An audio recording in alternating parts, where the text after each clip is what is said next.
How you doing? I'm making a video in the dark today with just the light from the monitors behind me to light things up. I was going through some of my old videos and I was looking at my entire Stories of Computer Repair Work series, and I realized I left one out. How about installing printers? Printer installation is something that used to be a real tough thing to do. It could be, at least. Back in the old Windows 95, 98, 98 SE, ME, NT 2000, Windows XP days. Getting a printer into a computer could be a real headache. It always wants you to pick it all, LPT, one port, USB port, printer port, whatever. And then to get the drivers into a computer, oh, that was always a headache. Many times when I would go to someone's house to fix their computer, it would be a full wipeout and reload of the entire operating system, and all the printer drivers would get wiped out along with it. So you had to reinstall them.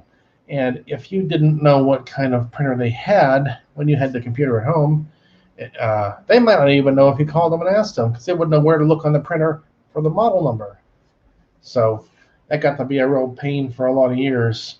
You would end up having to go back to their house, and once the computer was back at their house and installed and connected, then you could install the printer drivers.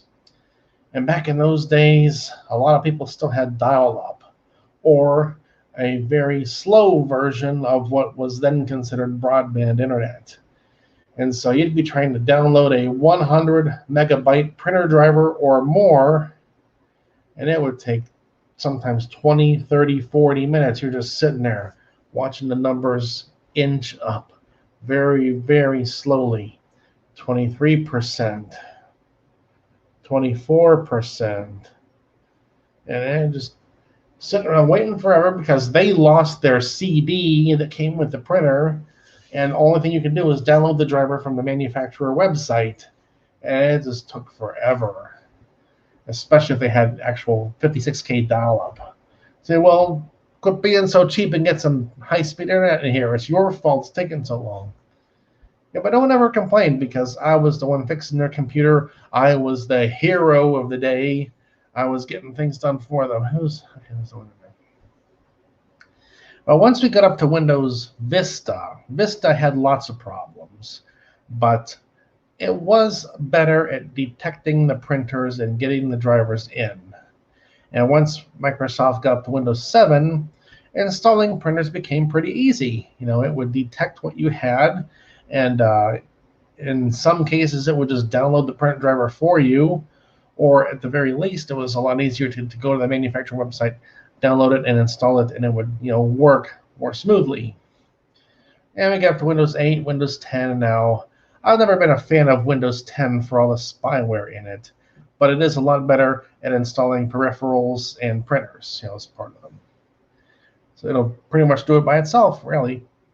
So I think back to all the hard times I had and say, you would have to really fight a printer driver to get the thing installed. And even then it would be installed, it says it has the software, but it won't see the printer, it won't print to the printer. You're trying to get this thing to work, and you have to make sure they don't have a bunch of stuff backed up in the print queue, so it's all stuck with all the previous things that didn't print. And then the print queue, getting that thing to clear out once in a while took a long time. But nowadays, you just take a printer home, plug it in, and Windows will pretty much find it right there for you. And it's pretty easy. So it's nowhere near the challenge it used to be. But if you try to install a printer 15 or even 20 years ago, it was a much bigger battle to get it to get in there and work. And one thing I've never understood is, why are printer drivers so big? 50 megabytes is a small printer driver.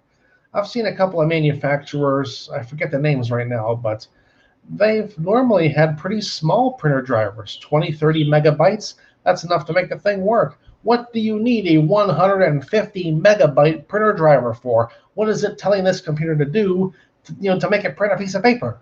Why is that so complicated? Oh, well.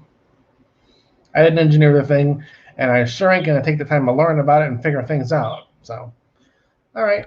that's my episode for tonight. It's a short one here. We're just coming up on 5 minutes. Everyone, please like, comment, and hit that subscribe button. I've been stuck at just over 200 subscribers for quite a while now. Come on, let's work it up here. I've seen a lot of other really stupid channels that manage to get thousands of subscribers. I don't know why it's such a problem here when I got some good videos.